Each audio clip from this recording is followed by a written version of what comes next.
বিজ্ঞপ্তি প্রকাশিত করেছে, যেখানে অনেকগুলো ক্যাটাগরিতে জনবল নিয়োগ দিয়েছে। এখানে 4টি পেজ আছে, আমি এক এক করে দেখিয়ে দিচ্ছি।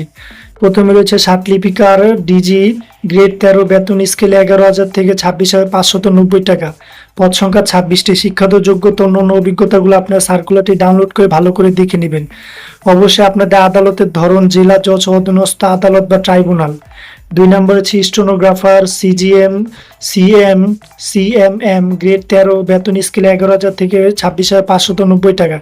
এটা আপনার চিফ জুডিশিয়াল ম্যাজিস্ট্রেট আদালত বা চিফ মেট্রোপলিটন ম্যাজিস্ট্রেট আদালতের আওতাধীন হতে পারেন, পদ সংখ্যা 20টি। 2 নম্বর হচ্ছে 7 মুদ্রাক্ষরিক কাম কম্পিউটার অপারেটর, গ্রেড 7 মুদ্রাক্ষরিক কাম কম্পিউটার অপারেটর। এটা আপনি এই 2টা পদে আপনার চিফ জুডিশিয়াল ম্যাজিস্ট্রেট আদালত বা চিফ মেট্রোপলিটন ম্যাজিস্ট্রেট আদালতের আওতাধীন হবেন। 78টি পদে নিয়োগ দিয়েছে। এখানে শিক্ষাগত যোগ্যতা অন্যান্য অভিজ্ঞতাগুলো একই। 3 নম্বর হচ্ছে বেঞ্চ সহকারী, পদ সংখ্যা 11টি। এটা আপনি এইচএসসি পাশে আবেদন করতে পারবেন। এবং পরবর্তীতে রয়েছে বেঞ্চ সহকারী, পদ সংখ্যা 69টি। এবং 4 নম্বর হচ্ছে অফিস সহকারী কাম মুদ্রাক্ষরিক কম্পিউটার মুদ্রাক্ষরিক, পদ সংখ্যা 12টি। 5 নম্বর হচ্ছে গাড়ি চালক, পদ সংখ্যা 12টি এবং গাড়ি চালক 8টি। একটি হলো জেলা জজ ও অধীনস্থ আদালত বা ট্রাইব্যুনাল, এবং পরবর্তীটি হলো চিফ জুডিশিয়াল ম্যাজিস্ট্রেট আদালত বা চিফ মেট্রোপলিটন ম্যাজিস্ট্রেট আদালত। তো পরবর্তী পেজটি দেখিয়ে দিচ্ছি। পরবর্তী পেজে আছে জারিকারক, পদ সংখ্যা 130টি। এটা আপনার এসএসসি পাশে আবেদন করতে পারবেন। বেতন 8,500 থেকে 20,570 টাকা। তো বিশাল একটি সুযোগ, আপনারা চাইলে প্রত্যেকে আবেদন করতে পারেন। এবং 7 নম্বরে অফিস সহায়ক, পদ সংখ্যা 299টি। এটা আপনার এসএসসি পাশে আবেদন করতে পারেন। গ্রেড 20, বেতন স্কেল 8,250 থেকে 20,010 টাকা। এবং 8 নম্বর সর্বশেষ পদ রয়েছে নিরাপত্তা প্রহরী, জেলা জজ ও অধীনস্থ আদালত বা ট্রাইব্যুনাল, পদ সংখ্যা 26টি। এটা আপনার 8ম শ্রেণী পাশে আবেদন করতে পারেন। এবং পরবর্তীতে রয়েছে নিরাপত্তা প্রহরী, চিফ জুডিশিয়াল ম্যাজিস্ট্রেট আদালত বা চিফ মেট্রোপলিটন ম্যাজিস্ট্রেট আদালত, পদ সংখ্যা 68টি। এটা আপনার এসএসসি পাশে আবেদন করতে পারেন। তো ভিউয়ার্স, এখানে আপনাদের কিছু নির্দেশনা দেওয়া আছে। অবশ্যই 1, 2, 3, 5 ও 8 নং ক্রমিক উল্লেখিত পদ সময়ের বিপরীতে জেলা জজ অধীনস্থ আদালত ট্রাইব্যুনাল সমূহে আবেদনের ক্ষেত্রে ডিজি এবং চিফ জুডিশিয়াল ম্যাজিস্ট্রেট আদালত বা চিফ মেট্রোপলিটন ম্যাজিস্ট্রেট আদালতে আবেদনের ক্ষেত্রে সিজিএম বা সিএমএম অপশন সিলেক্ট করতে হবে। তো এখানে আপনাদের বলা আছে 1/5/2026 খ্রিস্টাব্দ তারিখে প্রার্থীর বয়স 18 থেকে 32-এর মধ্যে হতে হবে।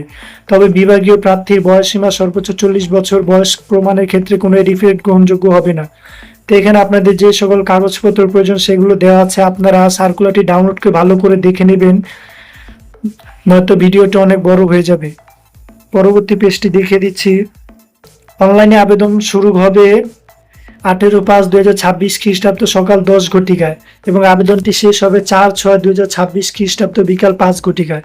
এবং যারা আগ্রহী প্রার্থী তারা অবশ্যই অনলাইনের মাধ্যমে আবেদন করবেন। bgsccr.teletalk.com.bd ওয়েবসাইটের মাধ্যমে আবেদনটি করবেন।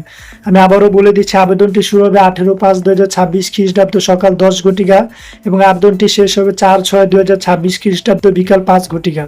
উক্ত সময়ের মধ্যে আপনারা আবেদনটি করবেন এবং অবশ্যই 72 ঘন্টার মাধ্যমে SMS এর মাধ্যমে পেমেন্টটি করবেন, নয়তো আবেদনটি বাতিল করে দেওয়া হবে। এখানে পেমেন্টের ক্ষেত্রে বলা আছে 1 থেকে 5 নং ক্রমিকের পদের জন্য 100 টাকা এবং টেলিটকের সার্ভিস চার্জ 12 টাকা, সর্বমোট 112 টাকা। এবং 6 থেকে 8 নং পদের জন্য 50 টাকা, টেলিটকের সার্ভিস চার্জ 6 টাকা, সর্বমোট 56 টাকা। আপনাদের 72 ঘন্টার মধ্যে পেমেন্ট করতে হবে, নয়তো আবেদনটি বাতিল করে দেওয়া হবে। এখানে SMS এর প্রক্রিয়াটি দেওয়া আছে, এই প্রক্রিয়াটির মাধ্যমে আপনারা আবেদনটি করবেন।